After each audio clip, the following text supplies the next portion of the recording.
He works so hard to please everyone in his family, and no one's happy. I want to do a dance. I want to play music. G'day, Bob. How are you? Good. I've never been to Perth, but it sounds incredible. Man, we would love to get Nobody 3 in Perth. I just want to put that out there. I love the first movie, and this Nobody 2 sequel. It just had me at multiple points cheering literally out loud in the cinema, just going, yes. It's awesome. It's that kind of movie. He's so reluctant to be involved in the violence this time around. He just wants to make memories with his family. Why do you think that makes Hutch so compelling in this film? Well, there's a couple things going on. He is really upset and frustrated with his vacation that he worked so hard to plan to please everyone in his family, and no one's happy. Can anyone relate to that? Huh? Come relatable. on, Mom. Very Come on, relatable. Dad. You know what I'm saying. So he's got that frustration. Then he's got the frustration of acting out somewhat in defense of his family. But then his wife looks at him and goes, I can't believe you did that. I can't believe you did that. And now on top of the frustration of the vacation that's not going well, he's ashamed of himself. So it's nothing but negative feelings, and he can't seem to get around it. And this is just so relatable. And the fact that people are seeing it and feeling those feelings, I just love it so much. And then, of course, he gets sucked into a bigger world, which is really, truly, honestly, just a magical place. In Nobody Won, he gets on board the bus. He's disappointed, he's frustrated, and then here come these Russian gangsters, and they are a gift from God, something that he can unleash his fury on. And you're gonna fight, and you're gonna blow things up, and you're gonna fight ultimate evil, in this case, in the face of Sharon Stone. Yeah, like Sharon Stone. Like, can you imagine? Like when you were writing SNL at the start of your career, you would one day end up an action hero in a bona fide blockbuster franchise fighting Sharon Stone. No way, man. It was all, listen. So I did Better Call Saul, right? And somewhere around the third season of Better Call Saul, I realized that they're watching this show all the way around the world. And, you know, Australia was one of the first places that played Saul. And I thought, what can I do in the movies that could play for this audience? And Saul is hardworking. He never quits. He's clever. He kind of gets knocked down, gets back up again.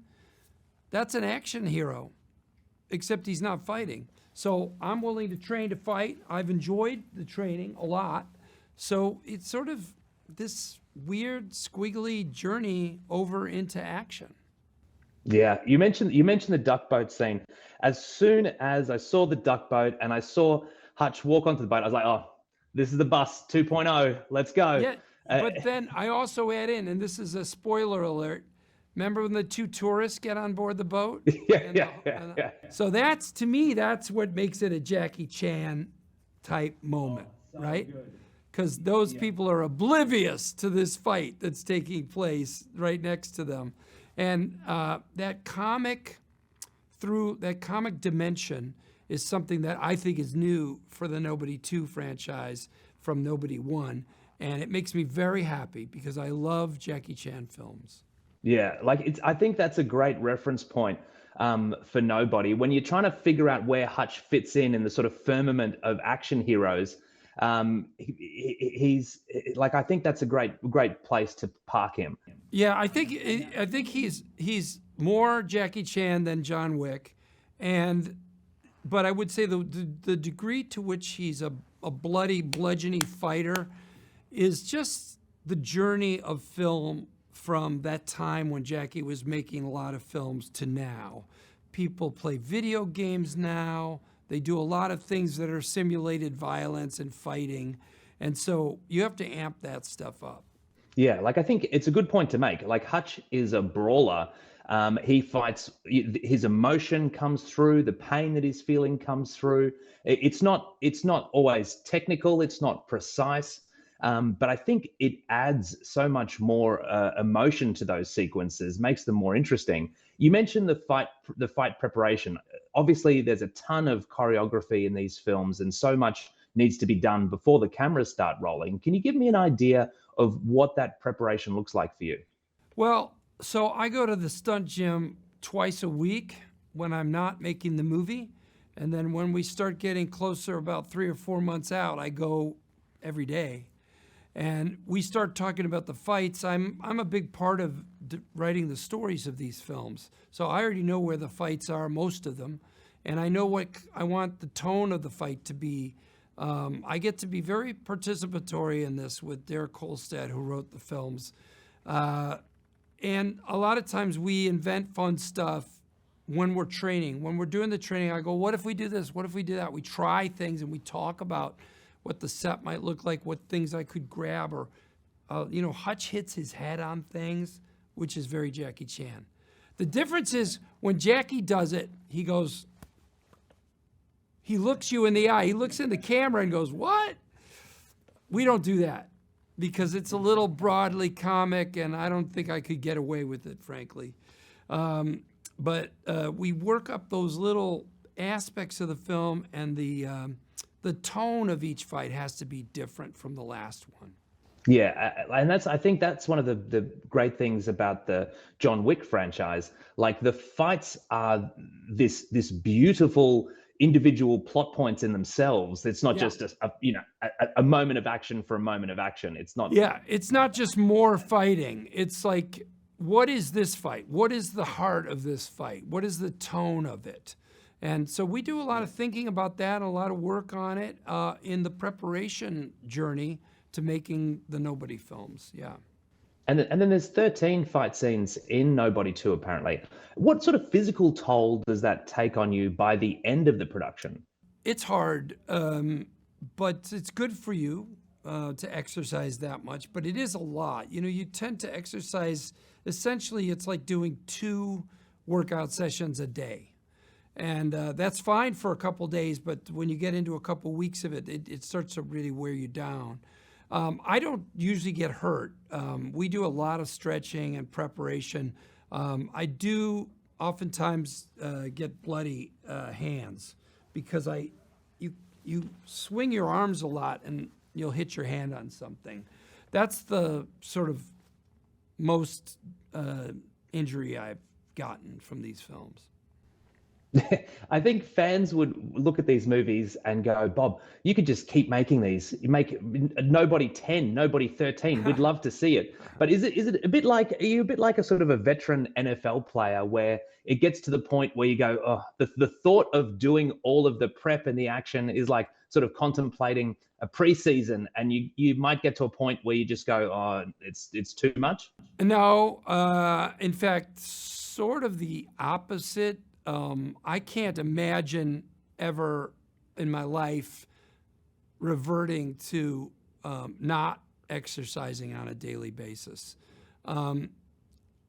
You have to acknowledge your age and you have to acknowledge your limitations. I can't kick higher than like 3 feet. I just can't do it. I'm not gymnastic enough. Maybe I don't think I could learn to kick high kicks,